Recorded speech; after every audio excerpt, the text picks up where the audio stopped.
आप सभी को शारदीय नवरात्रि एवं दुर्गा पूजा की हार्दिक शुभकामनाएं। आप सभी को अवश्य ही ज्ञात होगा कि जिस प्रकार से नवरात्रि मनाई जाती है, ठीक उसी प्रकार बंगाल में दुर्गा पूजा का उत्सव मनाया जाता है।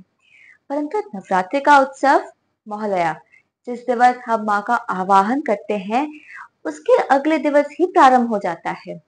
परंतु दुर्गा पूजा का उत्सव नवरात्रि के षष्ठ तिथि को प्रारंभ होता है, जिसे हम दुर्गा षष्ठी बोलते हैं।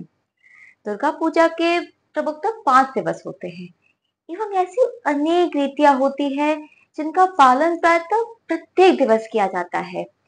जैसे भोग, जिसमें खिचड़ी, लाबड़ा, भिगोनी, पायस, चाटनी, बासुंदी पुलाव इत्यादि को सम्मिलित किया जाता है।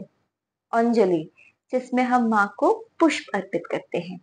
धुनुची नाच, जिसमें नर्तक धूप, नारियल के छिलके एवं कपूर से भरे हुए जलते हुए मिट्टी के एक पात्र अर्थात धुनुची को संतुलित करते हुए ढाक अथवा पारंपरिक ढोलक की लय के अनुसार नृत्य करते हैं। वैसे तो माँ की प्रतिमा को पंचमी के दिवस ही पंडाल में स्थापित कर दिया जाता है, परंतु उनकी प्राण प्रतिष्ठा षष्ठी के दिवस ही की जाती है, जब उनके मुख का आवरण हटाकर उनके नेत्रों को चित्रित किया जाता है, जिसे हम चक्षुदान कहते हैं। षष्ठी के दिवस एक और प्रथा होती है जिसका नाम है कोलाबो स्नान।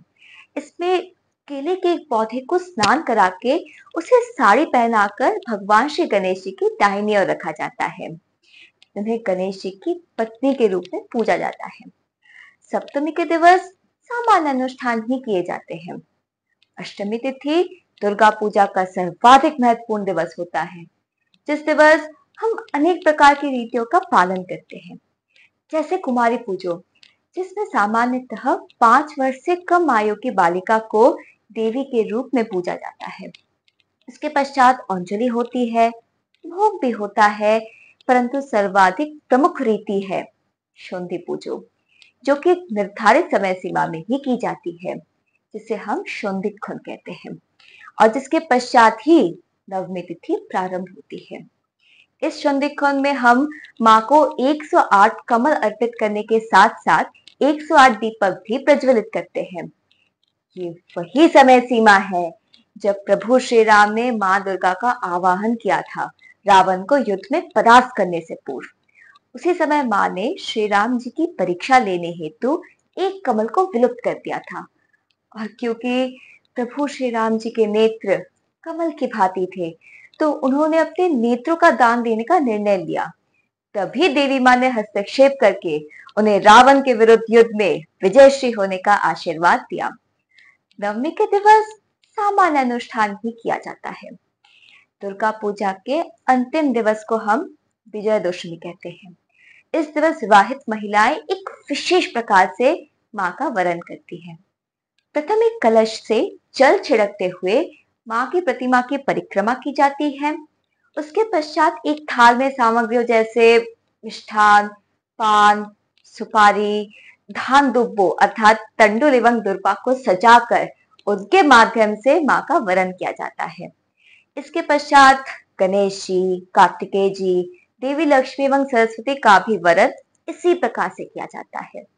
उसके पश्चात माँ दुर्गा के माथे एवं हाथ में सिंदूर लगाया जाता है एवं माँ के कान में कहा जाता है कि माँ आस्य बचर आबार एसो, अर्थात माँ अब आगामी वर्ष अवश्य ही आइएगा। इसके पश्चात जल के एक थाल में माँ दुर्गा की प्रतिमा के प्रतिबिंब को देखकर विसर्जन की प्रक्रिया प्रारंभ की जाती है, जिसे हम तर्पण विसर्जन कहते हैं। उसके पश्चात सिंदूर खेला होता है, जिसमें विवाहित महिलाएं एक दूसरे को सिंदूर लगाती हैं। माँ की प्रतिमा को जिस जल में प्रवाहित किया जाता है, उस जल को सर्वत्र छिड़का जाता है, जिसे हम शांति जल कहते हैं। उसके पश्चात माँ दुर्गा का नाम लिखा जाता है, जैसे ओम श्री श्री दुर्गा माता सहाय, अर्थात यद्यपि अब कैलाश चली गई, परंतु माँ अब हमारे साथ सदैव ही रहिएगा। विजयदशमी का ये उत्सव काली पूजा तक निरंतर चलता रहता है, जब हम अपने परिवारजनों एवं मित्रजनों के मध्य मिष्ठान वितरित करते हैं एवं वरिष्ठों के चरण स्पर्श करके उनका आशीर्वाद देते हैं। मेरे इस आख्यान में यदि कोई भूल अथवा त्रुटि हो गई हो तो मैं उसके लिए हृदय से क्षमा प्रार्थी हूँ। बोलो बोलो दुर्गा माई की जय।